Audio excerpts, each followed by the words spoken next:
Assalamualaikum warahmatullahi wabarakatuh. Selamat siang, salam sejahtera bagi kita semua. Semoga sahabat-sahabat semua selalu dilimpahi rezekinya oleh Allah Subhanahu wa taala. Amin amin ya rabbal alamin. Di siang hari ini ya, kembali saya ingin membagikan sebuah pengalaman ya, yang terus-terusan dan akan selalu berkaitan dengan peralpokatan ya. Karena sekali lagi basically bibit unggul Blitar itu spesialisasi dalam hal peralpokatan ya. Siang hari ini saya berada di Blitar Selatan ya, berkunjung ke salah satu pemilik ya dari 4.000 pohon alpokat ya.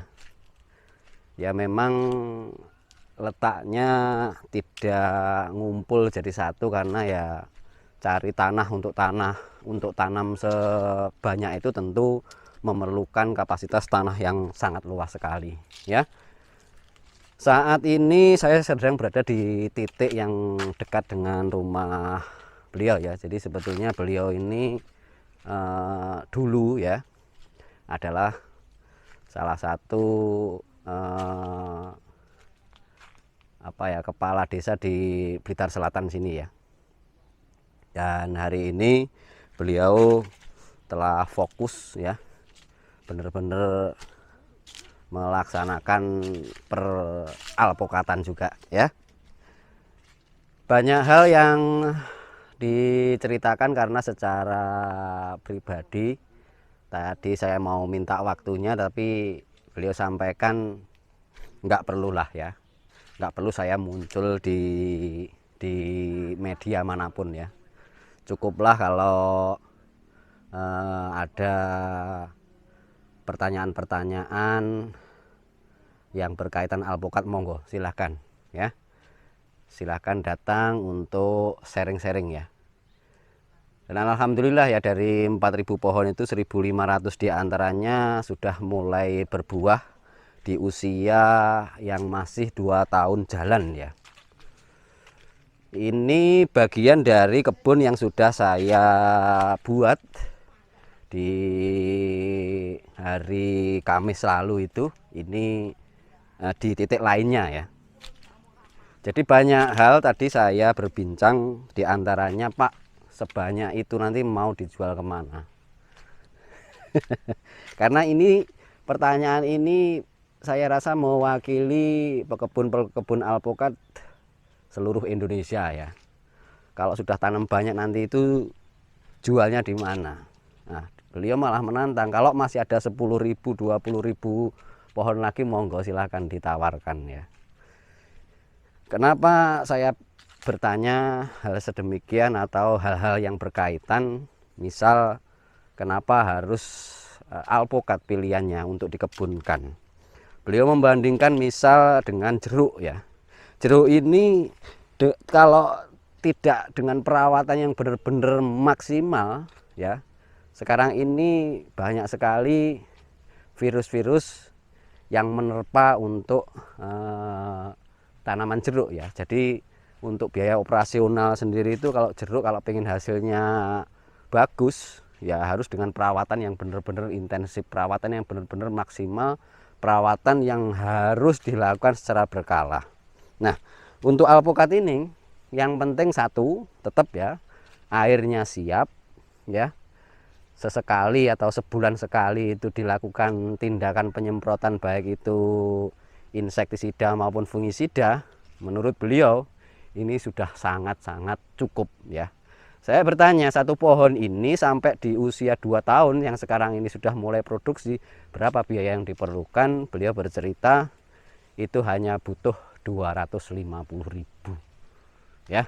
Di 250.000 dibagi 2 tahun ya, kecil sekali ya.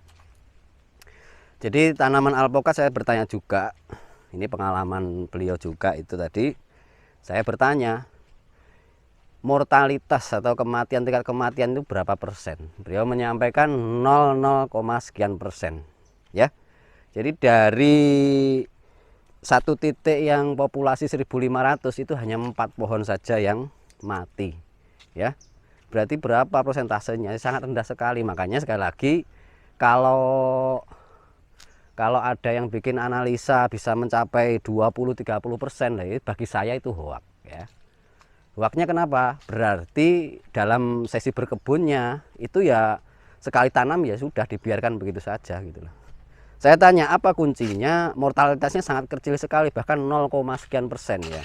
Kuncinya sekali lagi yang sering saya sampaikan adalah pada airnya.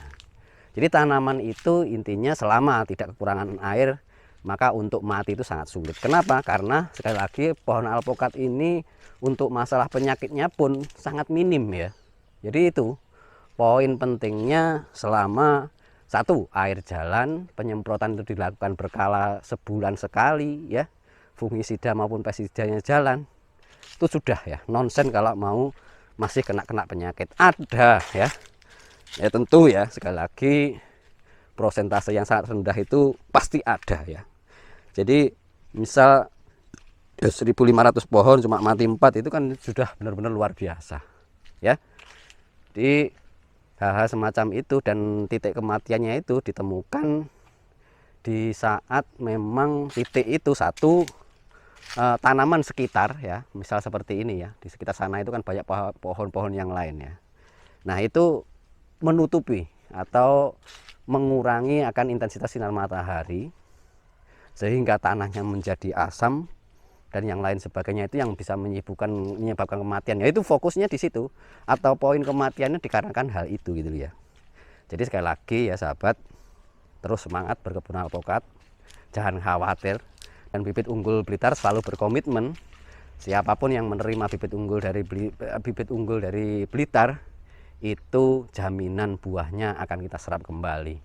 Tentu sekali lagi dengan harga yang mumpuni ya, tidak kita berlakukan borongan ya. Jadi tetap buahnya kita turunkan, berapa dapatnya per kilonya berapa, nah itu yang kita laksanakan. Tak lupa juga tadi saya tanya kenapa alpukat lagi gitu. Jadi sahabat, alpukat ini misal ya biayanya sangat minim sekali, yang penting air saja itu jalan, kita untung gitu, pedomannya begitu. Jadi itu menyampaikan, dan saya ajukan kembali pertanyaan kenapa alpukat lagi gitu. Jadi dari nenek moyang beliau ini cerita ya, jadi nenek moyang dulu mau panennya itu panen raya serempak, alpukat ini nggak pernah ya sejatuh-jatuhnya gitu loh.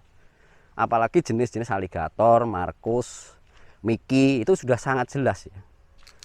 Jadi makanya ayolah terus semangat berkebun alpukat, semangat menghijaukan bumi Nusantara dengan tanaman-tanaman yang menghasilkan ya.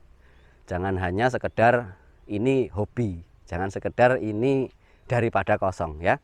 Jadi seberapapun yang kita tanam tentu itu pasti akan ada hasil ya, selama sekali lagi kita ini benar-benar melaksanakan perawatan, apa yang dibutuhkan tanaman kita cukupi.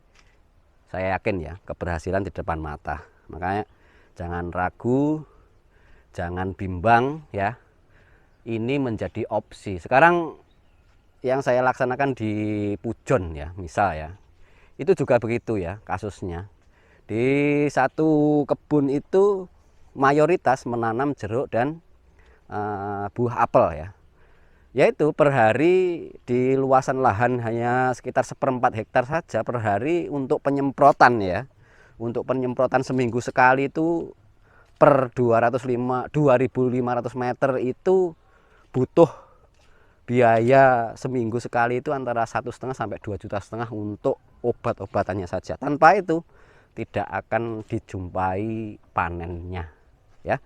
Maka menjadi opsi, menjadi pilihan tersendiri kalau kita mau berkebun dengan biaya yang tidak terlalu signifikan dengan hasil yang maksimal. Salah satu pemilihannya adalah alpukat ya gitu. Jadi jangan ragu-ragu lagi lah dalam hal kalau mau berkebun alpukat ya. Pertimbangannya seperti itu. Mungkin itu apa yang bisa saya bagi pada siang hari ini. Semoga ini menginspirasi, semoga ini bermanfaat. Semoga sahabat-sahabat semua selalu dilimpahi rezekinya oleh Allah Subhanahu wa taala. Terus semangat berbuat baik dan menebarkan baik. Assalamualaikum warahmatullahi wabarakatuh.